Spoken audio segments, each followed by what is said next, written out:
Hello and welcome to our final module of Chapter 1. Here we'll discuss the Scrum Summary. We have discussed the benefits, purpose, scalability, principles, processes, phases, and aspects. Actually, everything one needs to know to implement Scrum. Have you ever wondered why Scrum is becoming more popular with every passing day? The simplest answer is that Scrum is better than traditional project management methods in many ways. Let's take a look at the differences between Scrum and a typical traditional project management model in a detailed way. The main difference between traditional project management models and the Scrum framework is the way in which the project is handled. Traditional project management is based on processes, while Scrum asks for a change in mindset with its focus on the people involved in the project. Although processes and tools are necessary in completing a project successfully, it is always the people who undertake, participate in, and implement the project. They do the work that takes the project from idea to reality. According to Scrum, the key factors in any project are the people, and the emphasis should be on them and their actions.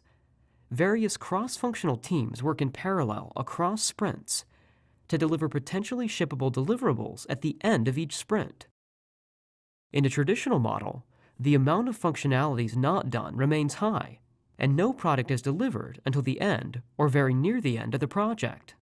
What gives Scrum an edge over other practices when it comes to the size of the team?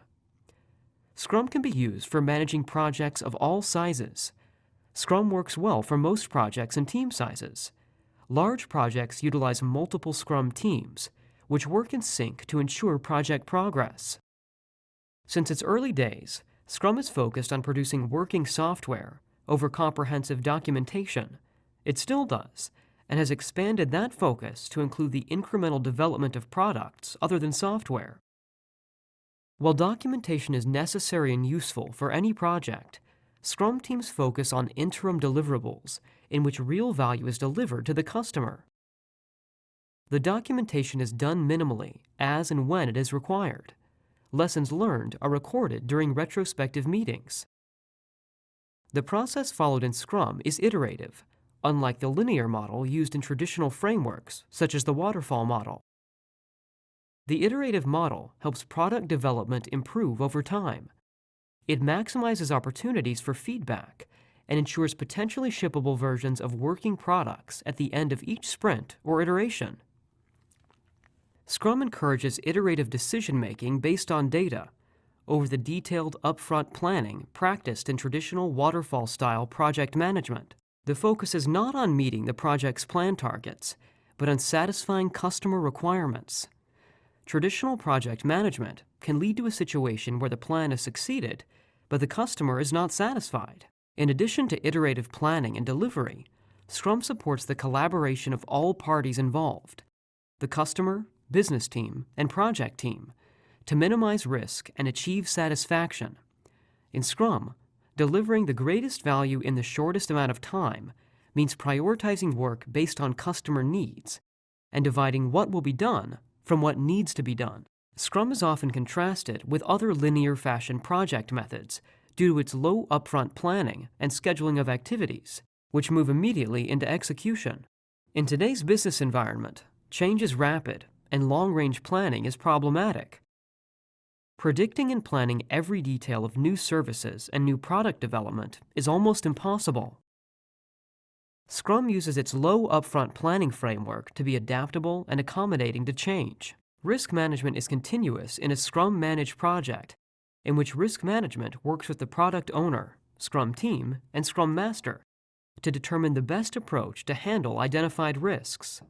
Whereas in traditional models, risks are handled up front, even before many risks have been identified. According to Scrum, each deliverable goes to the quality assurance team as it is developed, and testing is carried out, keeping customer value in mind. Strict controls, such as acceptance criteria and a clear definition of done, are in place to avoid deviations from the customer's requirements. In traditional methods, process is given more importance. As opposed to the traditional control and command style of management, Scrum believes that today's workers have much more to offer than just their technical expertise, and therefore deliver greater value when self-organized. Unlike traditional project management methods, in which value justification is done before the project commences, here in Scrum, it is done throughout the project. The management style followed in Scrum is decentralized in nature, such that the workforce does not have to be dependent on management for everything, which is the case in the old autocratic project management methods. This encourages workers to be innovative problem solvers.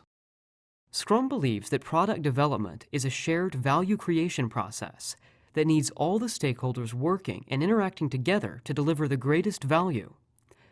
Command and control is the rule of the day in traditional models. How is team performance measured in Scrum and traditional models? In Scrum, it is measured in terms of the business value the team creates, while plan conformity decides the measurement of performance in traditional project methods. In Scrum, the team develops business value at the end of every sprint. Does Scrum give a good return on investment? The answer is a big yes, and the ROI starts early and continues throughout the project life. Whereas in traditional project management methods, the project starts providing ROI for the customer at the end of the project. How does Scrum value a customer's participation? Well, Scrum highly recommends and is designed for the involvement of customers throughout the project. In traditional methods, customer involvement during product or service development is usually very limited, but can vary depending on a project's life cycle.